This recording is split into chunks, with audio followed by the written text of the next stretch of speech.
Sindh house Islamabad का नाम तो सुना ही होगा। ये वही सिंध हाउस इस्लामाबाद है जिसमें तहरीक इंसाफ के मुनहरिफ अरकान असम्बली को रखा गया था।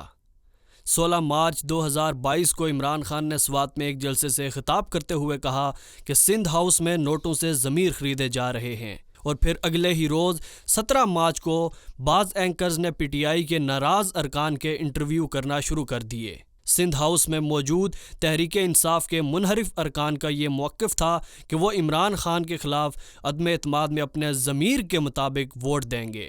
आइए आपको बताते हैं कि सिंध हाउस में मौजूद तहरीक इंसाफ के मुनहरिफ अरकान अब कहाँ हैं और किस पार्टी के टिकट पर इलेक्शन लड़ रहे हैं। मुनहरिफ अरकान के लीडर राजा रियाज साहब थे।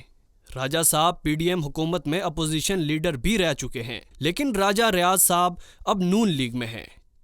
राजा साहब ने इस मरतबा इलेक्शन ना लड़ने का फ़ैसला किया है और अपने बेटे राजा दानियाल को इंतखाबी मैदान में उतारा है, जो कि शेर के निशान पर कौमी असम्बली के हल्का NA 104 फैसलाबाद से इलेक्शन लड़ रहे हैं।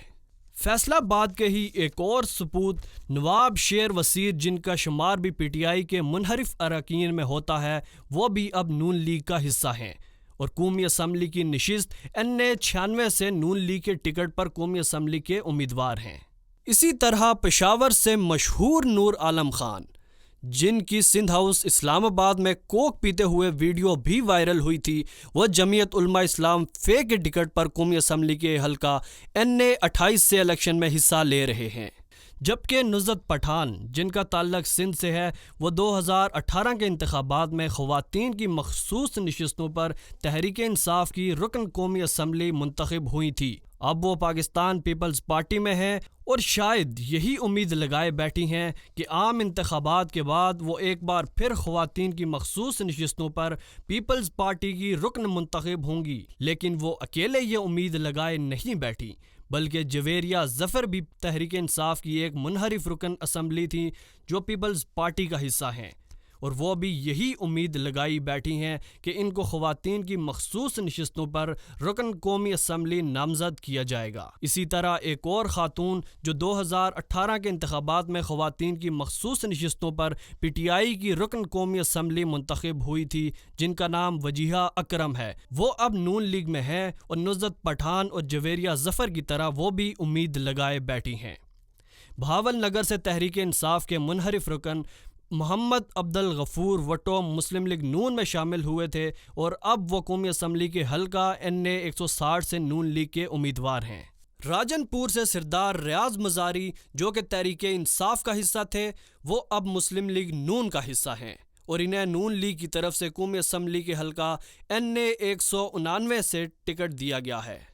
डॉक्टर रमेश कुमार 2018 के इंतखाबात में अक़लियती नशिस्तों में से एक नशिस्त पर तहरीक इंसाफ के रुकन मुंतखब हुए थे, जो कि अब पाकिस्तान पीपल्स पार्टी का हिस्सा हैं।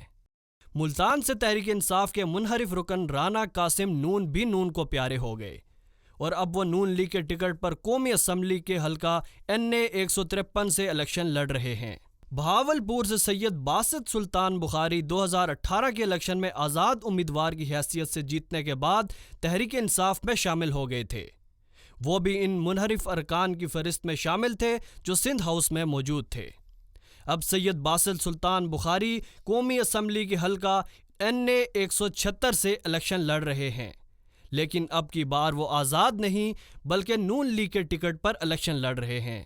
तहरीक इंसाफ के मुनहरिफ अरकान असम्बली से ज़्यादातर लोग नून लीग का हिस्सा बने, जिनको नून लीग का टिकट भी दिया गया।